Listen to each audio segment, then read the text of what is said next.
നമസ്കാരം. നവഗ്രഹ ജ്യോതിശാലയത്തിലേക്ക് വീണ്ടും സ്വാഗതം.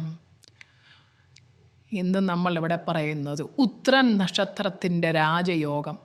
ഈ കർക്കിടകം പിറന്നതോടുകൂടി ഉത്രൻ നക്ഷത്രക്കാർക്ക് 31 ദിനങ്ങൾ രാജയോഗമാണിത്.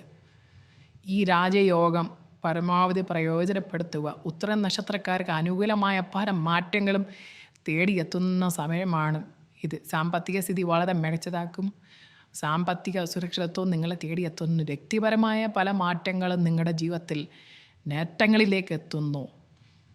നിങ്ങളുടെ ഉള്ളിൽ നിന്ന് പല വിധത്തിലുള്ള അനുകൂല മാറ്റങ്ങളും ഉണ്ടാകുന്ന ഒരു സമയമാണിത്.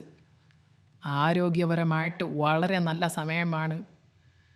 എന്തെങ്കിലും അസുഖത്തിന് ചികിത്സയുള്ളവർക്ക് ആ അസുഖം മാറാനും അതിന് ശാശ്വത പരിഹാരം ഉണ്ടാവാനും ഒക്കെ ഉള്ള ഒരു നല്ല അനുകൂലമായ സമയമാണ്. സർജറി പോലുള്ള ഇത് ആവശ്യം വന്നാൽ അത് സർജറി ചെയ്തതോടുകൂടി തന്നെ അത് പൂർണ്ണമായിട്ട് ഭേദമാവാനുമൊക്കെ ഉള്ള ഒരു സമയമാണ്. അതുകൊണ്ട് സർജറി പോലുള്ള അങ്ങനെ എന്തെങ്കിലുമുള്ള അസുഖങ്ങൾക്ക് ഇപ്പോൾ ചെയ്യാൻ പറ്റിയ സമയമാണത്. സന്തോഷകരമായ ദാമ്പത്യ കുടുംബജീവിതമാണ് നിങ്ങളെ ഇപ്പോൾ തേടിയെത്തുന്നത്. കർക്കിടക മാസത്തിൽ ഏറ്റവും അനുകൂലമായ ഒരു സമയത്തിലൂടെയാണ് ഉത്രം നക്ഷത്രക്കാർ കടന്നു പോകുന്നത്. അതുപോലെ തന്നെ ഈ ക്ഷേത്രദർശനങ്ങളിൽ ഞാൻ പറയുന്നത് പോലെ ക്ഷേത്രദർശനം നടത്തുക. ഈ കർക്കിടക മാസത്തിൽ വ്യാഴം, ഗുരു, ശനി എന്നീ ഉൾപ്പെടുന്ന പ്രത്യേക വിന്യാസങ്ങൾ മൂലം സംഭവിക്കുന്ന ഈ രാജയോഗത്തിൽ ഈ പറഞ്ഞ ഉത്രം നക്ഷത്രക്കാർക്കും വളരെയധികം ഗുണങ്ങൾ ലഭിക്കുന്ന ഒരു സമയമാണ്. ഇത് നമ്മൾ പരമാവധി പ്രയോജനപ്പെടുത്തുക. കർക്കിടക മാസത്തെ തുടക്കം തന്നെ ചില നക്ഷത്രക്കാർക്ക് വളരെയധികം മാറ്റങ്ങളും ഗുണങ്ങളും സംഭവിക്കുന്ന ഈ ഘട്ടത്തിൽ ആ നക്ഷത്രക്കാരോട് ഒപ്പം ഉൾപ്പെടുന്നതാണ് ഈ ഉത്രം നക്ഷത്രവും. നേരത്തെ പറഞ്ഞ പോലെ ആരോഗ്യ കാര്യങ്ങളിൽ അമിതമായ ശ്രദ്ധ ചെലുത്തി ആ രോഗം പൂർണ്ണമായിട്ട് മാറിക്കിട്ടാനുള്ള ഒരു സമയമാണിപ്പോൾ. അതിന് വേണ്ടുന്ന ചികിത്സ എടുക്കുക.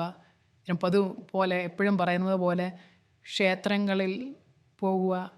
വിദേശത്ത് നിൽക്കുന്ന ആൾക്കാർക്ക് ക്ഷേത്രങ്ങൾ ദർശനം നടത്താൻ ബുദ്ധിമുട്ടുണ്ടായതുകൊണ്ട് വീട്ടിലെ അമ്മമാരോ അച്ഛന്മാരോ അല്ലെങ്കിൽ സഹോദരിമാരോ ഉണ്ടെങ്കിൽ അവർ പോയി ക്ഷേത്രങ്ങളിൽ പോയി പേരും നാളും പറഞ്ഞ് വഴിപാടുകൾ കഴിക്കുന്നത് നല്ലതാണ്. പേരും നാളും പറഞ്ഞ് തിരുമേനിയെ കൊണ്ട് വഴിപാട് കൽപ്പിക്കുക. അതാണ് ഏറ്റവും നല്ലത്. ക്ഷേത്രത്തിലെ പൂജാരിയെ കണ്ട് പേരും നാളും പറഞ്ഞൊരു ദക്ഷിണ കൊടുത്ത് തിരുമേനിമാരെ കൊണ്ട് ചെയ്യിക്കുന്നതാണ് ഏറ്റവും നല്ലത്. അവർക്ക് അതിൻ്റെ മന്ത്രം ചൊല്ലി അത് അകറ്റാൻ കഴിയും. തടസ്സങ്ങൾ, കണ്ണുദോഷം മാറിക്കിട്ടാൻ ഒക്കെ ഏറ്റവും നല്ലതാണ്. ലോട്ടറി സൗഭാഗ്യം കാണുന്നുണ്ട് ഇത്ര നക്ഷത്രക്കാർക്ക്. അതുകൊണ്ട് ലോട്ടറി ടിക്കറ്റ് എടുക്കുക. സമ്മാനം ലഭിക്കും. വലിയ തുക കൊടുത്ത് വലിയ ടിക്കറ്റൊന്നും എടുക്കണ്ട. ചെറിയ തുക കൊടുത്ത് ചെറിയ ഏതെങ്കിലും ടിക്കറ്റ് എടുത്താൽ അതിനകത്ത് സമ്മാനം ലഭിക്കുന്നതാണ്. എന്നുവെച്ചാൽ വലിയ ടിക്കറ്റ് എടുത്ത് വലിയ സമ്മാനം ലഭിച്ചൂടാ എന്നില്ല. എന്നാലും നമ്മൾ അമിതമായി പണം വേസ്റ്റ് ആക്കണ്ട. എന്തെങ്കിലും പുതിയ വ്യവസായങ്ങൾ തുടങ്ങാൻ പറ്റിയ സമയമാണ്. പുതിയ ബിസിനസ്സുകൾ തുടങ്ങാൻ പറ്റിയ സമയമാണ് തുല നക്ഷത്രക്കാർക്ക്. ഈ കർക്കിടക മാസത്തിലെ ഈ അനുകൂല സാഹചര്യം പരമാവധി നിങ്ങൾ പ്രയോജനപ്പെടുത്തുക. ചിങ്ങമാസത്തിലെ പുതിയ ഫലങ്ങളുമായിട്ട് ഞങ്ങൾ ഉടൻ വരുന്നതാണ്.